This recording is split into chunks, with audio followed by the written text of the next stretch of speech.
Oi, pessoal! Na aula de hoje, nós continuaremos vendo questões sobre semântica cognitiva e veremos especificamente os processos de metáfora e de metonímia. Para isso, eu vou compartilhar meus slides com vocês, então nós daremos início à nossa aula.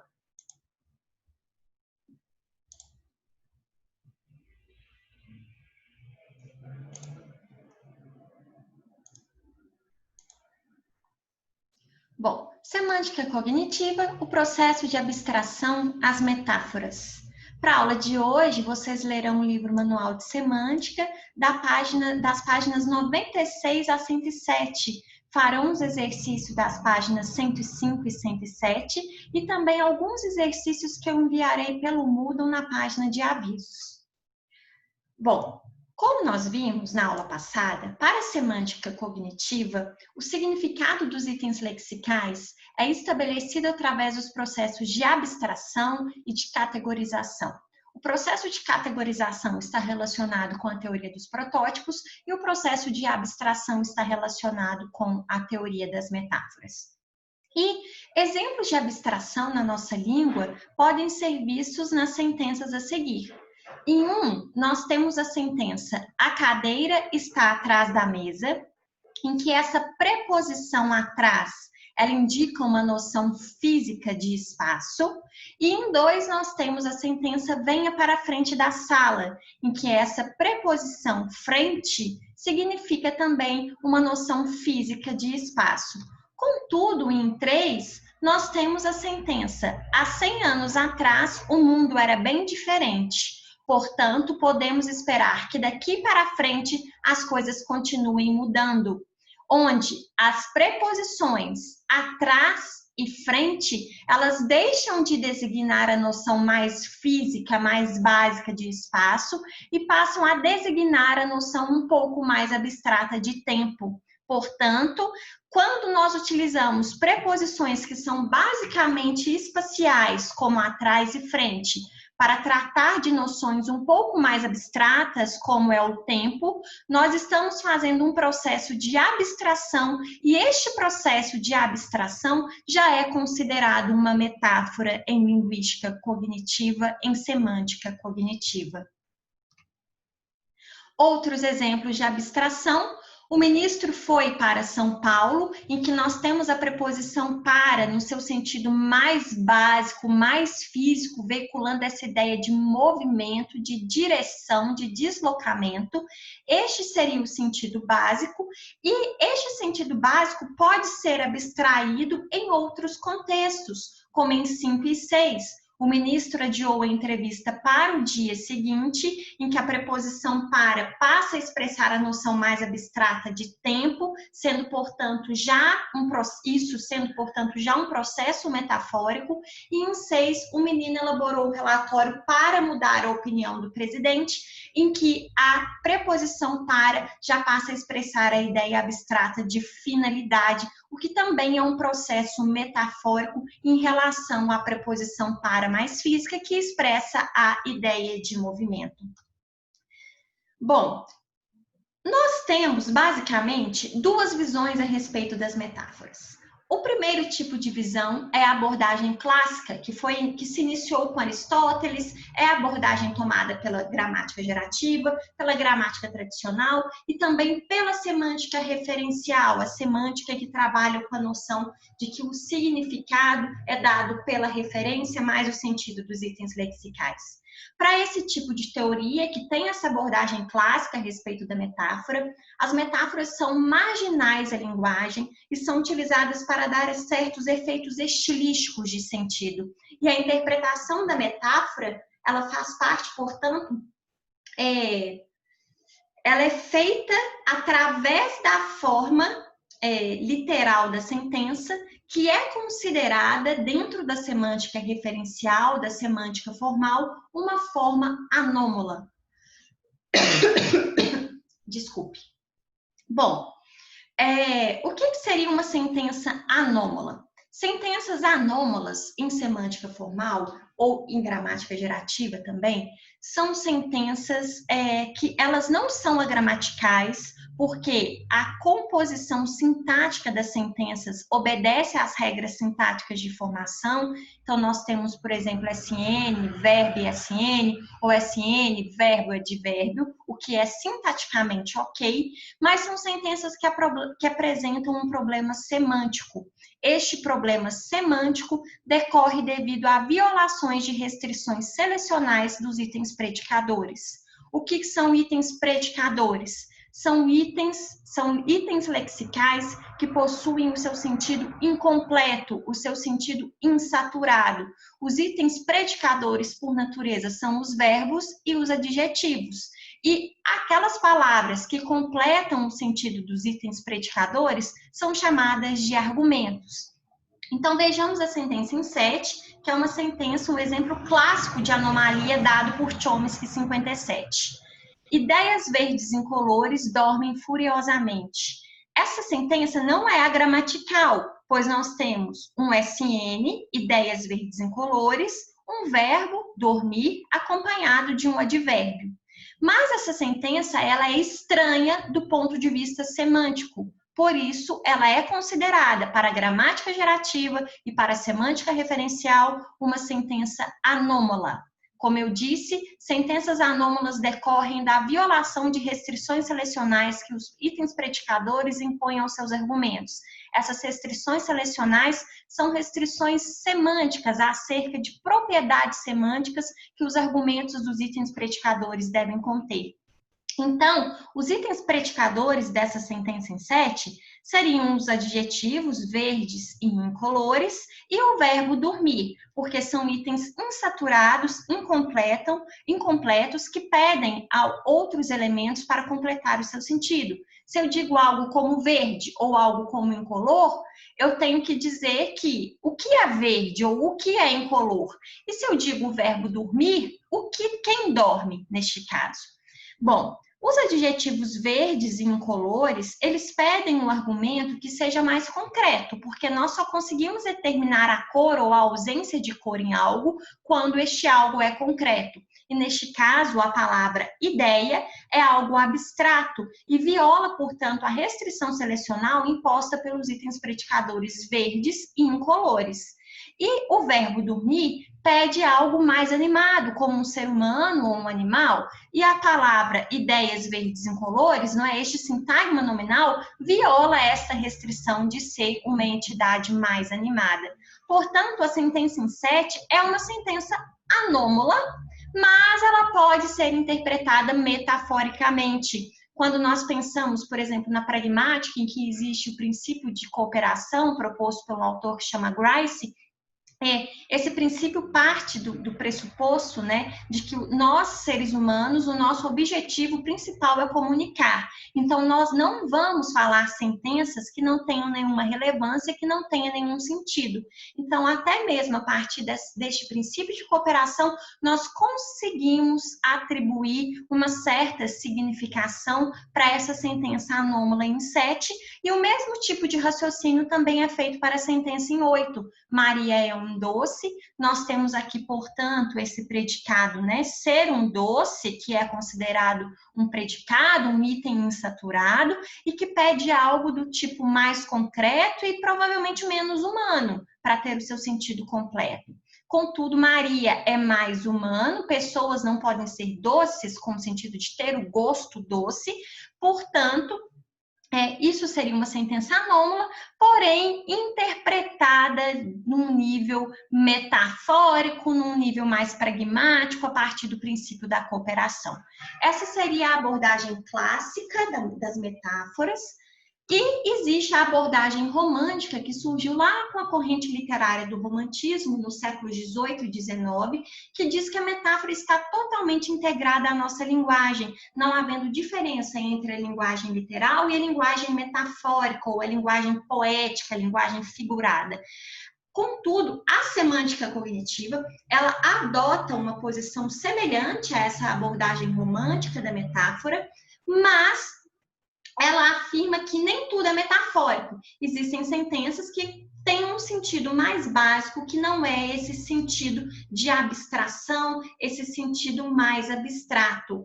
Mas ela afirma que a metáfora faz parte da nossa linguagem cotidiana. E aí nós temos um marco sobre o estudo das metáforas, que é o livro Metáforas do Cotidiano, publicado pelos autores, pelos semanticistas cognitivistas, Lakoff e Johnson, em 1980.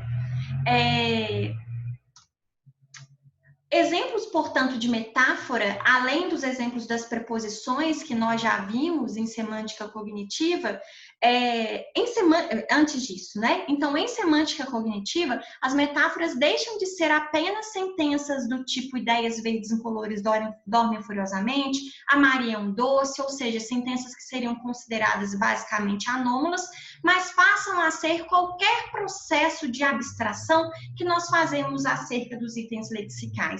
Para a semântica cognitiva, a metáfora é um processo de abstração a partir do qual nós transferimos informações de um domínio concreto, que é o que nós chamamos de domínio fonte, que é o domínio mais físico, para um domínio mais abstrato, que é o que nós chamamos de domínio alvo. E é importante nós ressaltarmos que o que é essa noção de domínio? O domínio pode ser entendido como campos lexicais. Então, nós temos nas metáforas dois campos lexicais, um campo lexical mais físico, um campo lexical mais abstrato, e esse campo lexical é repleto, cada um dos campos lexicais é repleto de palavras que se relacionam entre si. Por exemplo, as palavras joelho e perna pertencem ao mesmo campo lexical, porque eu não posso conceber um joelho sem a existência de uma perna, certo? E ainda é importante dizer que as metáforas, no processo de formação das metáforas, nós não estamos relacionando duas palavras pertencentes a dois campos lexicais distintos, mas nós estamos relacionando todos os conceitos existentes em um campo lexical com os conceitos existentes no outro campo lexical. Então, as sentenças em 9 e em 10, por exemplo, seus argumentos são indefensáveis e a economia está em alta, seriam exemplos de metáfora para semântica cognitiva. Olha só, vejamos primeiro a sentença dos seus argumentos são indefensáveis. Nós temos uma metáfora que é a metáfora de comparar guerra e argumentação. Então, o meu domínio fonte, que é aquele meu domínio mais físico, mais básico, seria o domínio da guerra, enquanto o domínio alvo, que é aquele mais abstrato, seria o domínio da argumentação. O domínio alvo diz respeito ao conceito que está sendo comparado, ao objetivo da comparação. E todas as sentenças de 11 a 14 são instanciações desta metáfora entre guerra e argumentação, o que mostra, mais uma vez, que nós não estamos comparando duas palavras específicas de dois campos semânticos distintos, como as palavras guerra e argumentação, mas todos os conceitos existentes dentro dos campos, dentro do domínio cognitivo de guerra, aos conceitos existentes dentro do domínio cognitivo de argumentação. Então, exemplos de metáfora, distanciações dessa metáfora de guerra e argumentação seriam: seus argumentos são indefensáveis, a banca atacou os pontos fracos da minha proposta, eu destruí os seus argumentos e eu usei essa estratégia para vencer meu debatedor, onde nós estamos descrevendo situações argumentativas a partir de conceitos que pertencem ao domínio lexical do campo do processo de guerra. A mesma coisa, um outro exemplo de metáfora, como a gente viu naquele exemplo, a economia está em alta, nós temos a metáfora onde o domínio fonte, que é a relação espacial de cima e baixo, é projetado no domínio alvo, que é essa relação mais abstrata de positivo e negativo. Então, para cima é algo positivo, para baixo é algo negativo. E nós temos como instanciações desta metáfora todas as sentenças de 15 a 21, onde nós temos a economia está em alta, estou para cima hoje, estou de alta astral, estou para baixo hoje, estou de baixo astral, o trabalho é de baixa qualidade, seu trabalho é de alto nível. As metáforas, elas possuem 4 características básicas. A primeira delas é a convencionalidade, que diz respeito ao grau de novidade da metáfora. Ou seja, existem metáforas que são menos novas, porque elas já são mais utilizadas no nosso dia a dia, então elas são compreensíveis com menor esforço. Existem até mesmo os autores que defendem que essas metáforas já estão cristalizadas e passam a fazer parte da linguagem literal, que seria uma metáfora do tipo em 22, o aluno voou ou viajou na aula. E existem metáforas mais novas que nós podemos criar a todo momento e que elas não são tão usuais e, portanto, elas não estariam cristalizadas ou convencionalizadas, que é uma metáfora como a de 23. O computador usa suas garras para nos prender. Contudo, a grande maior parte dos autores que trabalham com semântica cognitiva acreditam que mesmo essas metáforas mais usadas, como as do caso de 22, elas não são cristalizadas, elas não deixam de ser metáforas, porque elas podem ser renovadas a todo momento. Ou seja, neste caso, nós estamos comparando a viagem física com a viagem metafórica. E eu posso fazer novas metáforas a partir desse campo de comparação. Eu posso, por exemplo, falar, o aluno se teletransportou para outros locais na sala de aula, sem ele ter se teletransportado no ponto físico, mas sim no ponto mental, no nível do pensamento. Então, as metáforas, elas podem ser sempre renovadas de acordo com os cognitivistas e, portanto, mesmo as metáforas mais usuais, elas não deixariam de ser metáforas, elas não passariam para, em momento algum, a ser uma sentença no seu sentido literal. Outra característica das metáforas é a sistematicidade, que eu já mencionei aqui nesta aula, que diz respeito ao fato da metáfora estabelecer um campo de comparações entre conceitos de 2 domínios e não apenas entre palavras de 2 domínios. Então, nós temos a metáfora genérica de que tempo é dinheiro, onde o domínio fonte, que é o domínio mais concreto, seria o domínio do dinheiro, e o domínio alvo, que é aquele mais abstrato, seria o domínio do tempo. Todas as sentenças de A a D são instanciações desta metáfora mais genérica, onde nós estamos comparando o tempo que nós utilizamos, que é o meu domínio-alvo, em termos de dinheiro, que é o meu domínio-fonte. Então, exemplos de instanciações dessas metáforas são: esse livro me custou anos de trabalho, o computador faz você economizar horas de trabalho, estou perdendo meu tempo com você e eu investi muitos anos neste relacionamento. A terceira característica das metáforas é a assimetria, que diz o seguinte: as metáforas são unidirecionais, ou seja, há uma transferência de sentido, de traços, do domínio fonte para o domínio alvo, ou seja, do concreto para o abstrato, e não o oposto, ou seja, a gente não tem ao mesmo tempo transferência da fonte para o alvo e do alvo para a fonte. Por isso, nós dizemos que as metáforas são unidirecionais. Exemplo disso seria a metáfora A Vida é uma Viagem, em que o domínio fonte, que é o domínio mais concreto, seria o domínio da viagem, e o domínio alvo, o domínio mais abstrato, aquele que está sendo comparado, seria a vida.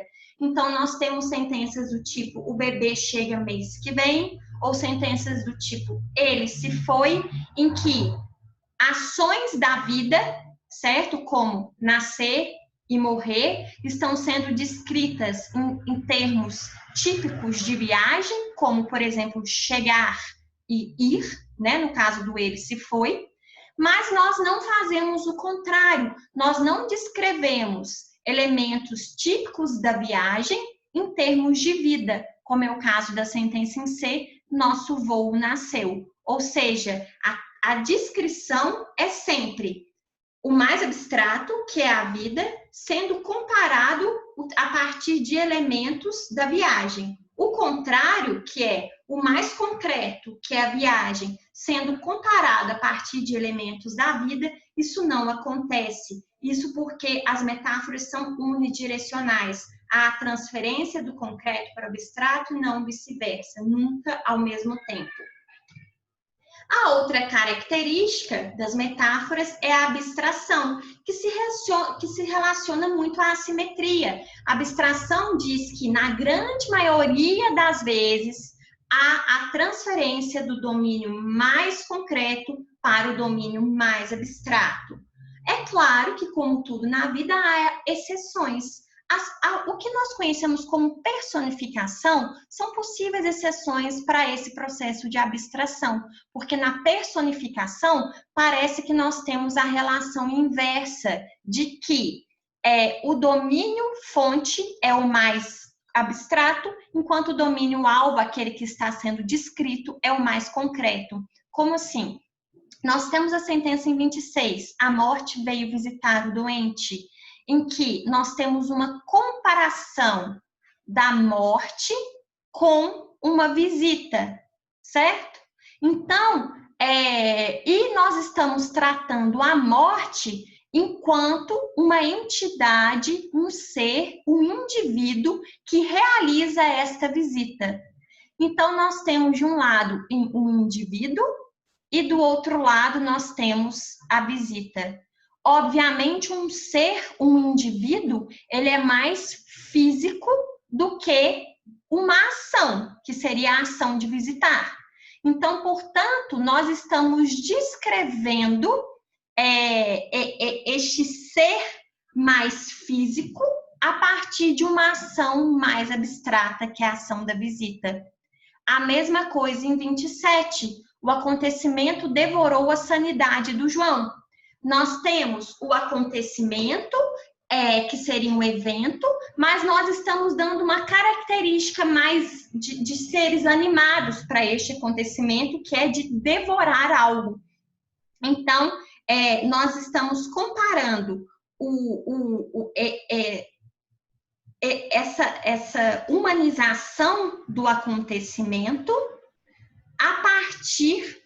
O que eu quero dizer é o seguinte: o acontecimento, ele é algo mais abstrato do que o indivíduo que devora, mas ele está recebendo traços, ele está se tornando este indivíduo, ou seja, a direção está indo do acontecimento para o indivíduo, está indo do abstrato para o concreto.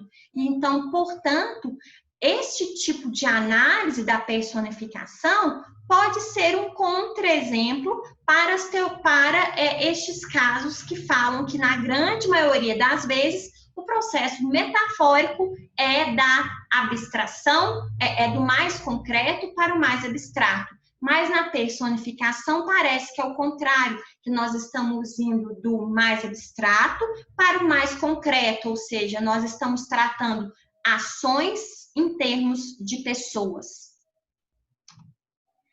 É interessante dizer que nas metáforas... Só que nós não vamos lidar com essas personificações, a gente vai focar mais nas metáforas comuns, que são metáforas em que há transferência de domínio concreto para domínio abstrato, e que também são as mais recorrentes. As metáforas, existe uma proposta de que elas possam ser entendidas através de esquemas de imagem. Esses esquemas de imagem, eles não seriam linguísticos, pelo contrário, como nós já vimos em semântica cognitiva, não há nada exclusivamente linguístico, uma vez que a linguagem faz parte da nossa cognição em geral.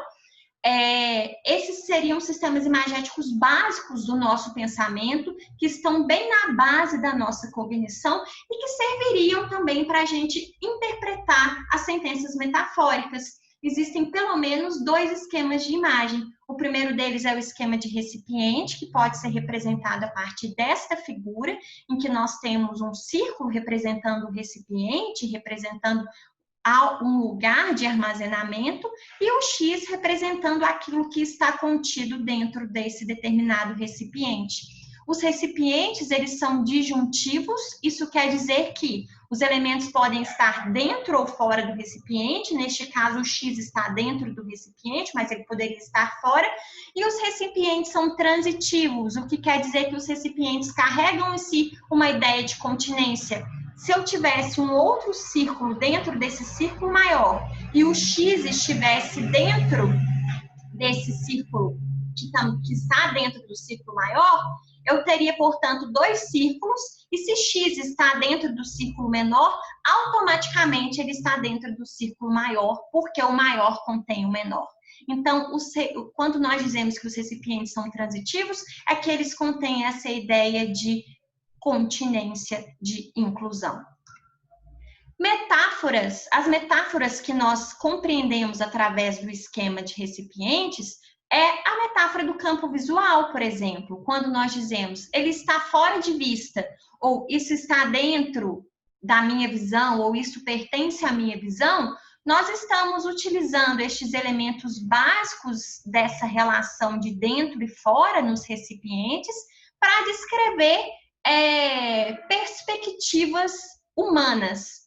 E esse esquema de recipiente também é utilizado na interpretação de metáforas com certas atividades, como, por exemplo, eu coloquei muita energia neste trabalho e ele está fora da competição, em que, novamente, nós estamos utilizando este domínio mais físico, mais básico, de colocar algo dentro de um recipiente, de tirar algo de um recipiente, de algo estar dentro ou fora de um recipiente, para interpretar algo mais abstrato, que são as atividades humanas. Como neste caso das sentenças em A e B, em 29, trabalho e competição.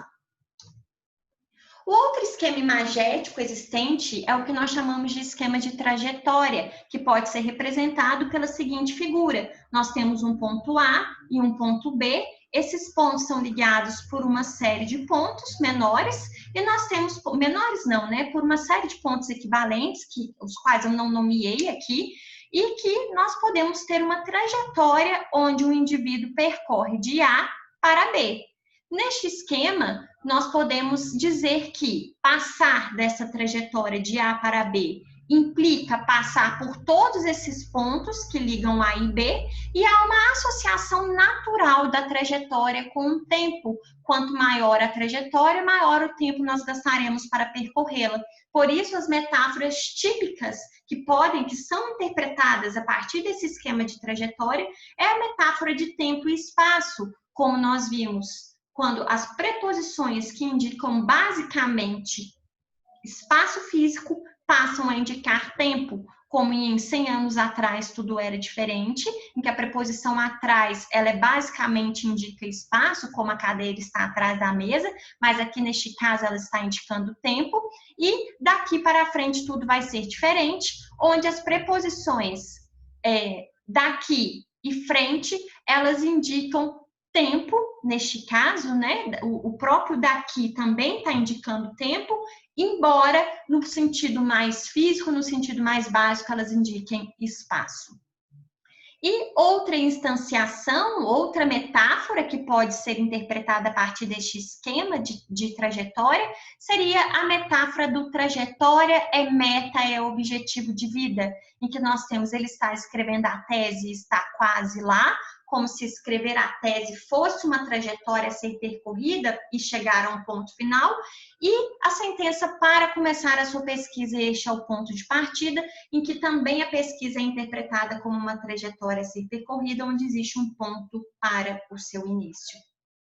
É interessante que esse esquema de imagens, ele também nos permite explicar a polissemia de certas preposições. O que é polissemia? A polissemia ocorre quando uma mesma palavra, neste caso nós estamos lidando com uma mesma preposição, ela apresenta diferentes significados, mas esses significados estão, de certa forma, relacionados entre si.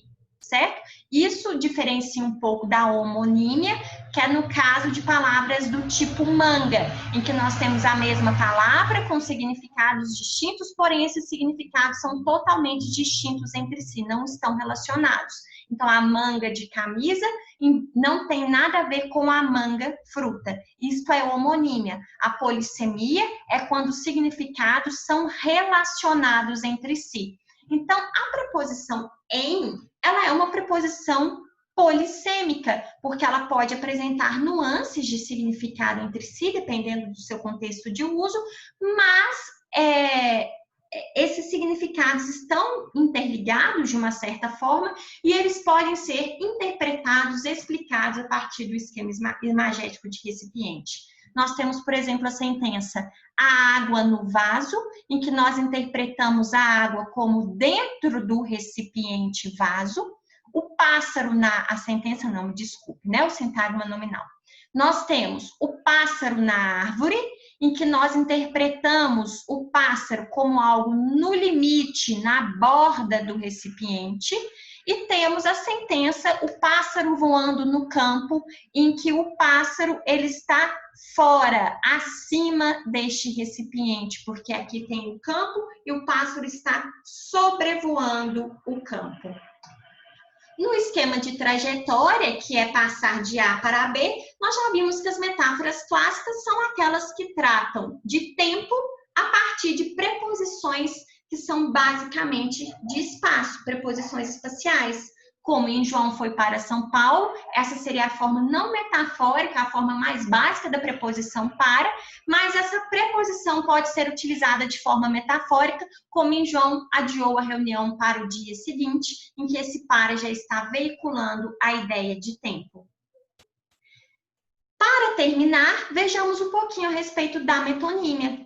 A metonímia, diferentemente da metáfora, ela acontece quando uma palavra que é normalmente utilizada para designar uma entidade passa a designar um todo, um contínuo, um todo, algo que é maior do que essa entidade. Então, todas as sentenças de 36 a 41 são exemplos de metonímia. Em 36, Chomsky não é muito fácil de ler. Nós temos o autor, porém, ele não designa o autor em si, o Chomsky, mas sim a obra escrita por Chomsky. Há muitas mentes capazes aqui na universidade. Mentes não designa a mente, mas sim pessoas que possuem essas mentes. Estou vendo várias caras novas aqui hoje. Caras não designa a cara, o rosto, mas sim pessoas que possuem caras, rostos novos, rostos desconhecidos. Eu comi um prato delicioso hoje. O prato não designa a louça em si, mas sim a louça e o seu conteúdo, que é a comida. Senna chegou em primeiro lugar na corrida. O Senna, nós sabemos que não é o Senna correndo que chegou na corrida, como é o Ayrton Senna, se trata do Senna dirigindo o seu carro de corrida. E uma Ferrari estacionou na esquina.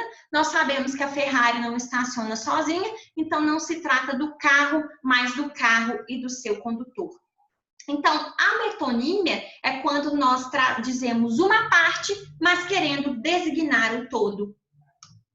E, embora existam situações em que há essa diferença clara entre o que é uma metáfora, um processo de abstração, e o que é uma metonímia, que é algo que nós designamos uma parte, querendo dizer o todo, há situações em que elas parecem, esses dois fenômenos cognitivos, metáfora e metonímia, parecem acontecer juntos. E nesse tipo de situação, nós temos o que os autores chamam de metafitonímia, que pode ser visto em 42. O primeiro-ministro não deu ouvido às reclamações do deputado. Nós temos aí uma metáfora que pode ser explicada pelo esquema imagético de trajetória, de transferência, em que a atenção é algo transferido, é algo que percorre uma trajetória e chega até o outro indivíduo, certo? Então, a ideia mais básica, o domínio fonte, seria o domínio da trajetória, enquanto o domínio alvo seria o domínio mais abstrato da atenção. Mas nessa sentença nós ainda temos uma metonímia, que é dar ouvidos, ou seja, a gente tratar a palavra, o elemento, a parte ouvido por atenção. E, de fato, quando a gente dá atenção, a gente escuta, a gente ouve, mas a gente está representando a ideia geral de atenção a partir de uma parte específica, que é o ouvido, e, portanto, isso também seria um exemplo de metonímia. Bom, pessoal, com isso, nós encerramos a nossa aula de hoje, encerramos também a matéria sobre semântica cognitiva. Peço para que vocês façam os exercícios do livro da Márcia Cansado e também façam os exercícios que vou deixar na semana nos avisos do Moodle. A nossa próxima aula, portanto, será uma aula síncrona para a correção destes exercícios. Bons estudos para vocês e muito obrigada pela atenção.